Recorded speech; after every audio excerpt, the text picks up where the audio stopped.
Welcome back, scholars. This is going to be a short demo on what I want you to do with this lovely drawing of a bumblebee with flowers. Now, normally you would color it, but I'm going to give you a challenge, which means I'm going to make you do more work. You see, these are empty spaces where you have empty spaces where you would normally be coloring. We are going to use paper that's been cut into little pieces, color paper, if you have color paper. If you don't have color paper, you can get a magazine, and we're going to cut out colors from the magazine. So you can get some magazines or some color papers. Cutting out with your hand is perfect. I actually like it because it gives me some fun edges. And we're going to fill each of these little shapes with little pieces of colored paper. We cut out little shapes, and we're going to use a glue stick. You're going to go ahead and put glue on it, and you're going to glue it right inside the flower. Okay? We're going to fill this flower with lots of colors that I'm going to use yellows, and I see how I can just cut them up, make them smaller, and add one yellow right there. Oops. And you know, you can also overlap them, which means you can put a yellow on top of another yellow, because I want this whole flower to be yellow. Here we go. Let's try this one. So it's going to take you a little bit of time to get all the color papers cut out. But let's say you didn't have color paper and you had to go to a magazine. Well, here's a nice orange color. I'm just going to rip the orange, and it's okay if it has words, don't worry.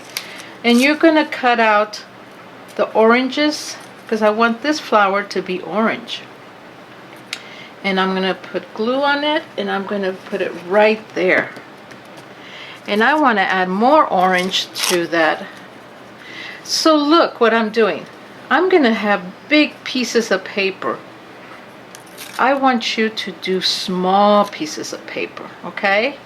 Because it makes it look so much nicer when you have smaller pieces than really big pieces.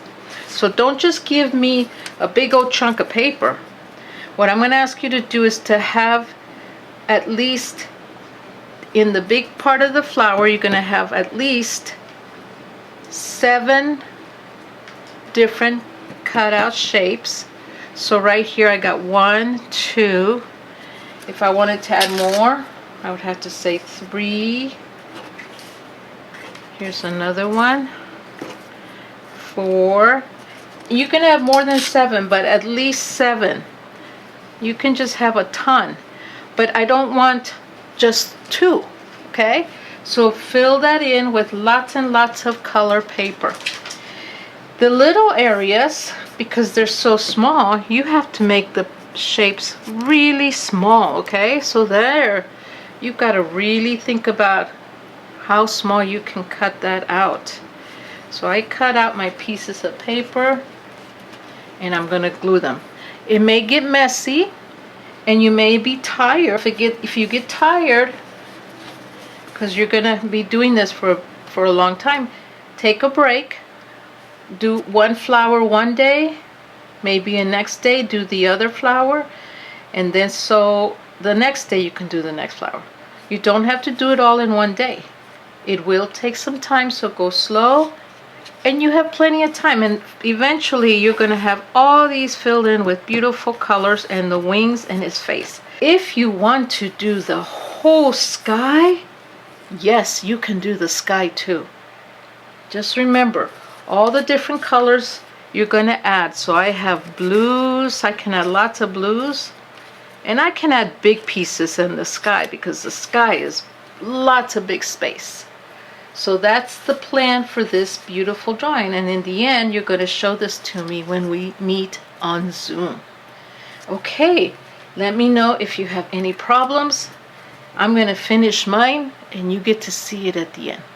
I'll talk to you soon.